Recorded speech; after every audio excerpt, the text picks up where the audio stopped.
It's a death-defying life I lead. I take my chances. I die for living in the movies and TV. Many of you might know that I coach track at Wichita State University, and usually I'm in the kind of athletic department side of campus, and that's where we're going to be heading for our interview today.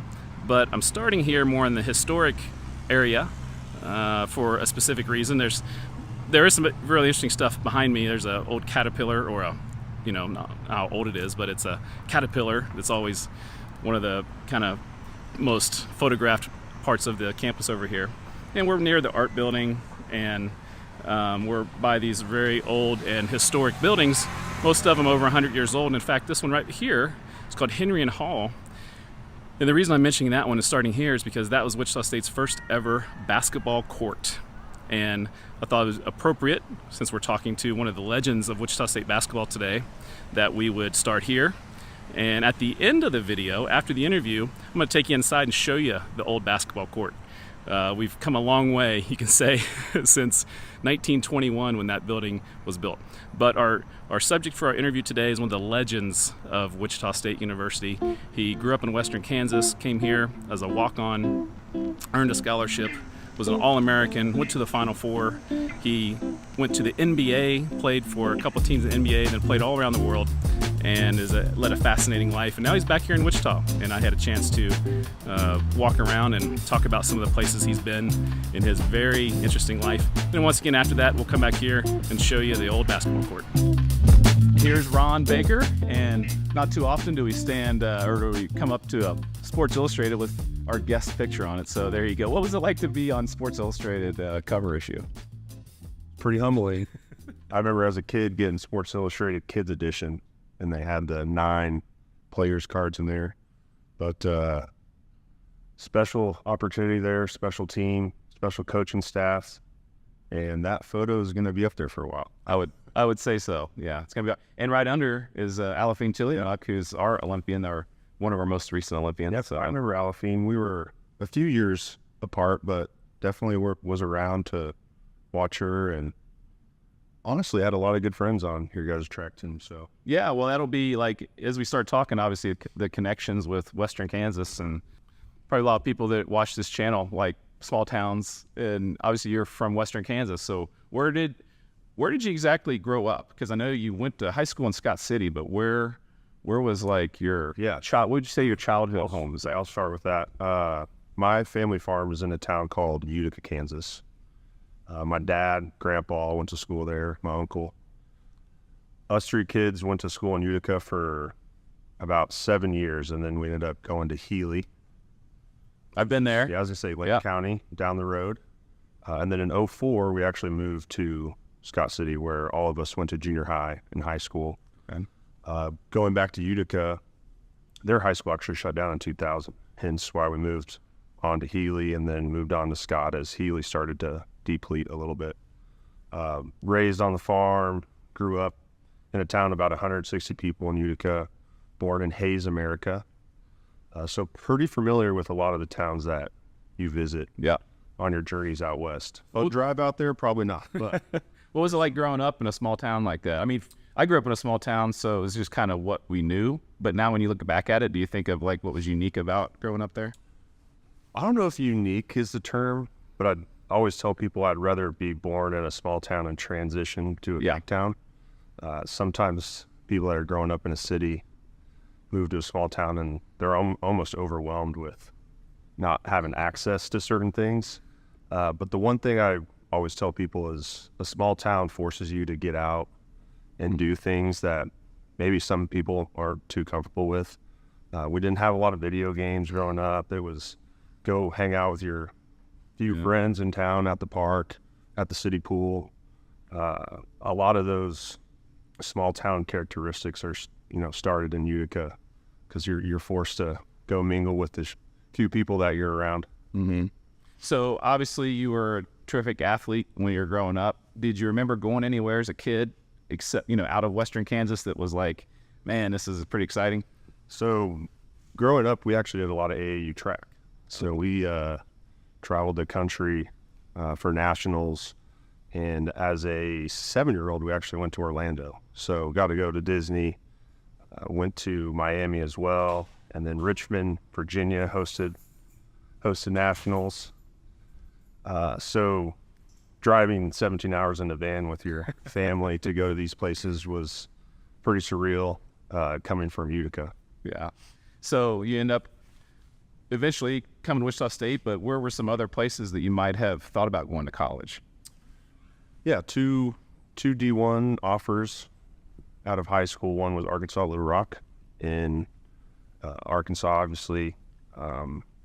Not really a town that I enjoyed visiting. It's kind of a ruggish Memphis type town.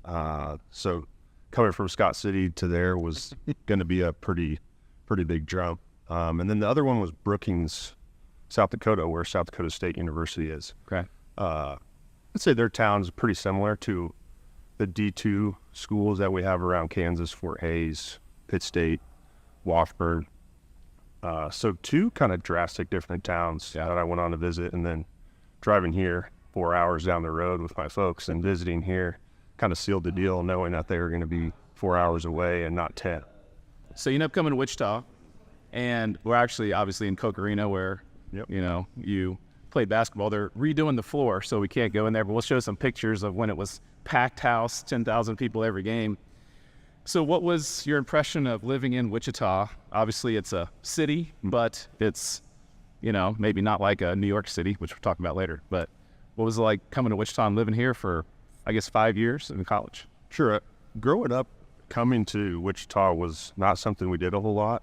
I think we came to a few track meets, like we said, for like state meets, but it was an adjustment. We'd go to Denver or Kansas City for vacations. Wichita was never really on our radar, so wasn't familiar with Wichita at all. So it took a few years. I had to get a little adventurous. Had a couple family friends show us around when I was here, so that was nice. This is like the Men in Black elevator where you go in one side and Use this a few times. come out the other.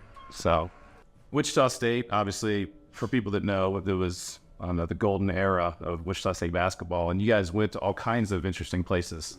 Obviously, you know, the history of the team and the Final Four, and that was unbelievable. But were there some trips that you remember that were particularly Definitely fun? Definitely remember most of them.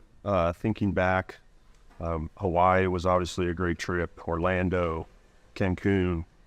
When you're here 5 years, you get to go to some cool places. Did you, like, were you mostly, was it all about basketball, or were you able to do some fun stuff when you went there with the team? You being a track coach, you obviously know a lot of these trips are business trips, right? You get there and the meet or the games the next day, so you get a lot of free time. But luckily, we did get some free time in Cancun, Hawaii, Orlando, Sioux Falls, even when we had a tournament there. Great times at Wichita State, living in Wichita. And then kind of, I know there's probably a short and a long version of getting to the NBA, but you end up playing for the New York Knicks. Yep. And so what was it like getting to that point, and what was it like living in New York, and what was it like just being in the NBA? Sure. The process, I'll say, is the funnest part about getting to the NBA. You know, being undrafted as I was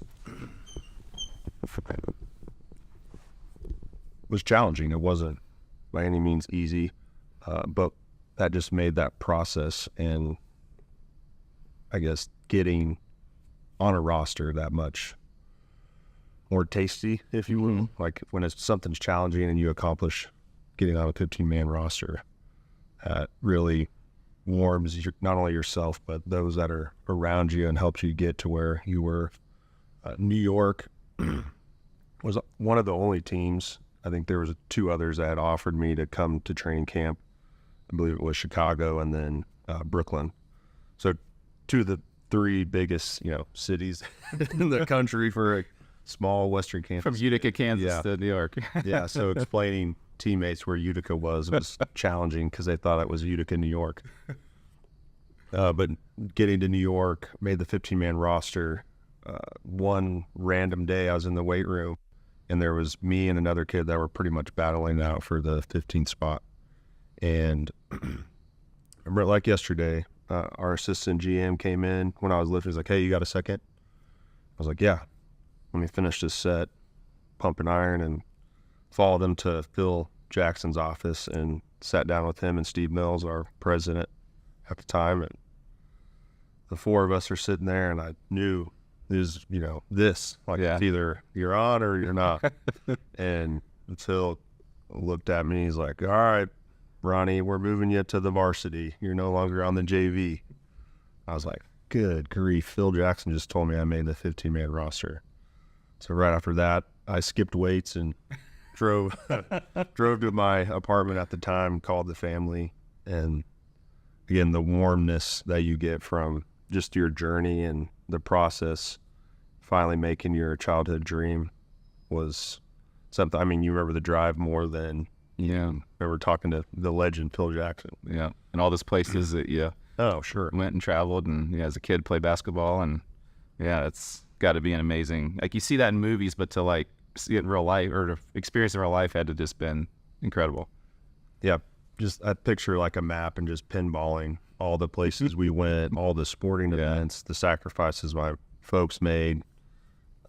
Not only just basketball, I was a 3-sport athlete and obviously did track growing up, so I credit a lot of the gifts and skills that are needed in basketball came from other sports that I did.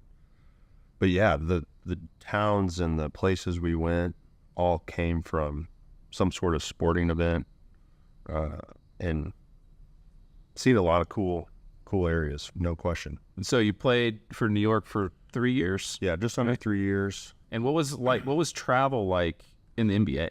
What was that like? Everything you can probably imagine. I always tell people, Lil Bow Wow's movie, he's traveling on a private plane with when he makes the team, and I mean it's first class service. You got meals on the plane, you got a meal after you get off the plane, staying in the nicest hotels, you get your own room, and you're treated like a first class citizen, but at the same time you're expected to perform in that manner as well. But it's nice when you get done with the game and you just hop on the bus and go straight to the tarmac, hop on the 747, and you're in the next town in a matter of hours and repeating the process again the next day. Yeah, you guys were flying on planes in college, and we're over here riding the buses. So, you had friends at Wichita State that were on the track team, and I know you had connections and lived with those guys and still do. So I know that our guys would talk about, you obviously, and that was a unique time, Wichita State for sure. But so you played with the Knicks, and then you also were with the Washington Wizards for a period of time. That was a short period of time, but was there anything there in DC that was unique? Yeah, great topic here. Was waived, I believe, in early December by the Knicks. Trained for a couple weeks, and then the Wizards picked me up throughout probably about a 2-month span. So I spent the holidays in DC, which was awesome. Downtown there is definitely a must see, and then not to mention just like a great sporting town. A lot of history there with the monuments, but their fan base is unbelievable. But yeah, I stayed downtown in DC, spent the holiday there, walked around on Christmas Day, shook Abe Lincoln's giant hand. But yeah, definitely a cool city that I'm glad I stopped at for, even though it was just a few months. So at that point, were you still playing, trying to be on the NBA roster? But I know you ended up going to Russia for a period of time. What was going on with basketball, and how did you end up in Russia? Yeah, so ended up getting waived by the Wizards in early February, if I'm not mistaken, and ended up trying to get picked up by another team. Hurt my shoulder in the process, rehabbed it the rest of the spring, and then in the summer of 19, signed with a EuroLeague team, CSKA Moscow, CSKS, and played with them all the way up till March, and then COVID hit. So that was my final year as professional in the EuroLeague. Definitely a cool experience. I think the term that I use going to Europe is perspective. Us people that are raised in America, sometimes don't tend to realize that we've only been around for 300, 400 years. It's a young country. Yes, very, very young, super modern. And when you go to these different towns and cities in Europe, I think it gives you a better perspective and appreciation of what people not only have over there, but where they come from and how long they've been there. I mean, they have palaces over there and we have monuments. Like, it's just totally different atmosphere. But so did you live in Moscow and then how was that? What was life like living in Moscow? So Moscow's a very modern city. I'd have to guess on the population, but it would be equivalent to our New York or our Chicago or our LA. Very big city. Very modern, very clean. Food is pretty much American. I mean, meat and potatoes diet, nothing that'll really catch your eye. But I was in the heart of Moscow. Thankfully, had a driver and a translator. They don't speak a ton of English in Russia, so getting around and going places wasn't too difficult until the language barrier came into effect. Is hard to picture going into a restaurant or going into a mall and trying to get something. I've been there. It's hard to get things accomplished when you can't. You didn't have Google Translate either on the phone. Not that it's that long ago, but the technology. There was some app that we were using when I was over there, but I didn't trust it a whole lot. So you started to tend to like show pictures and addresses. You could sometimes translate on your phone and they could read it, what meal you wanted, if you needed large bed sheets instead of, full bed sheets at the mall. Like, that was definitely the challenging part. And then the other challenging part was just not being able to express your character. Russians tend to be kind of in their bubble, just how they're raised and their nature is. So me going out to John Wise and saying, "Hey man, how you doing?" Right. His interaction. Like, if everybody in Western Kansas waves as you're driving. Yeah. They're like, "How's it going, man?" Like, "Oh, things are good. How's your sister?" Yada, yada, yada. That in Russia was more so, "Well, why are you saying hi to me? I don't know you." So catching on to things like that. And then the last thing that was super challenging for me with the personality I have, being sarcastic, about 50% of my conversation throughout my life is you can't do that there. Right. Because they're thinking you're making fun of them and be careful. laughing.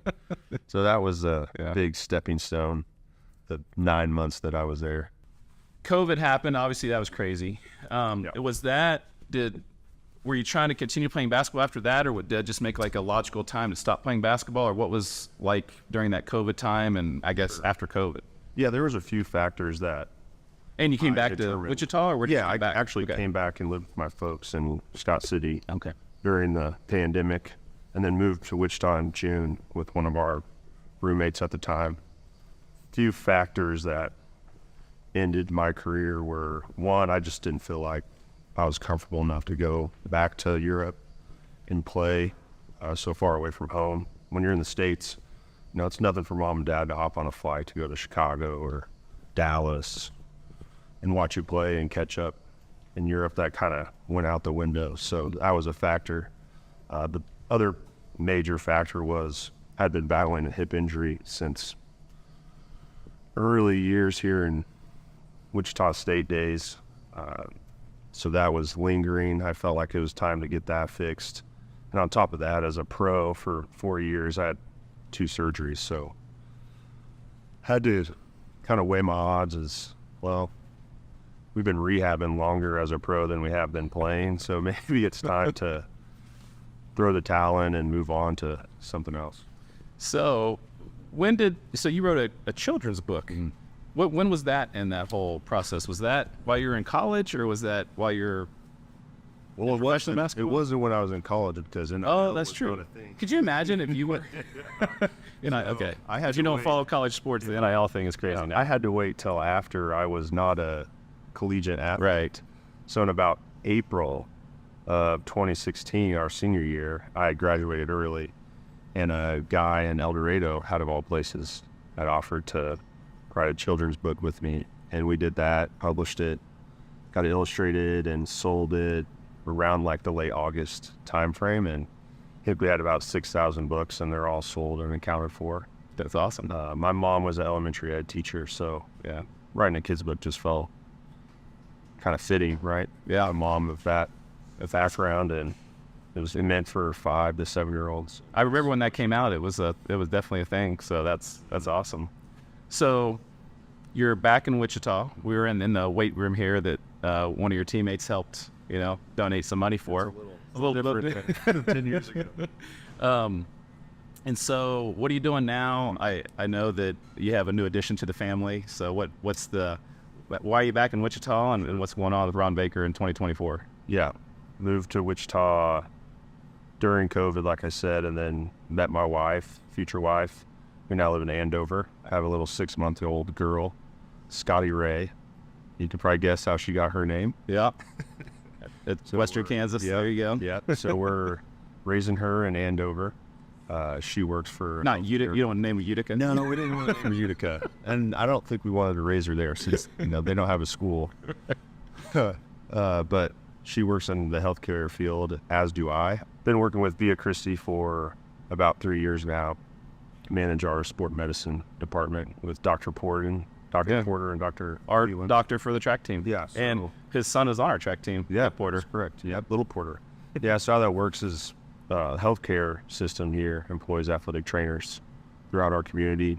There's 5 here at Wichita State that handle some of your athletes.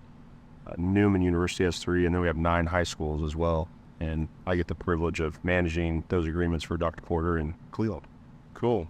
All right. Well, thank you very much for the time. And obviously, as we were walking around, we did a little tour of Koch Arena. I guess the final thing, what was it like to play in front of 10,000 people in Koch Arena? And was there any other place that you played that was like that or special? Obviously, the Final Four was a unique experience, but the basketball experience, and most people never played in front of a, sports in front of a crowd like that. What was that like? And was Wichita State special in that whole situation? Yeah, we've got it pretty good here as far as our fan base goes.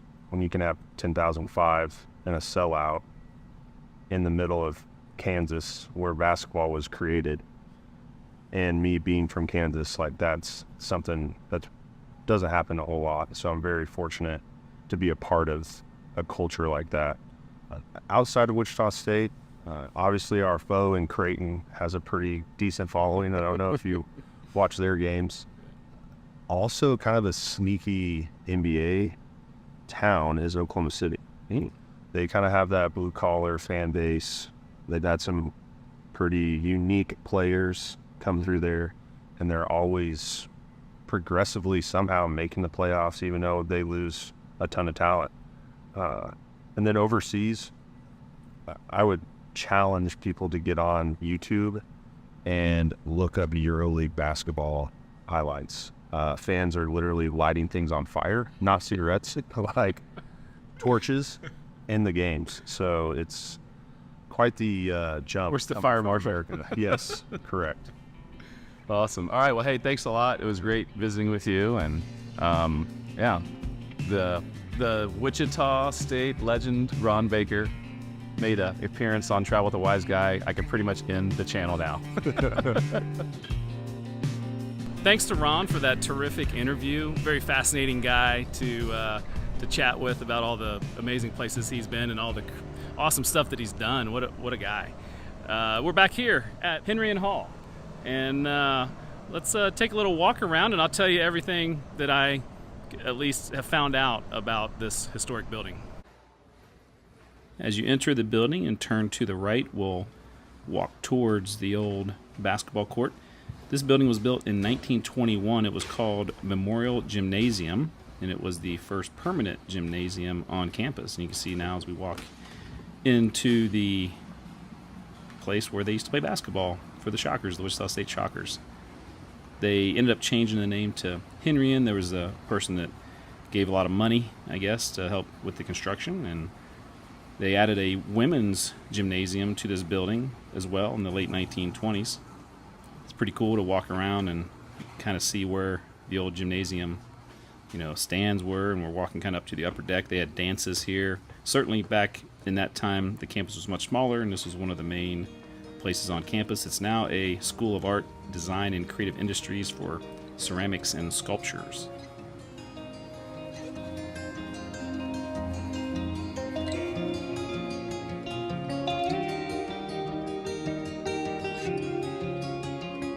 Thank you for making it all the way to the end of the video.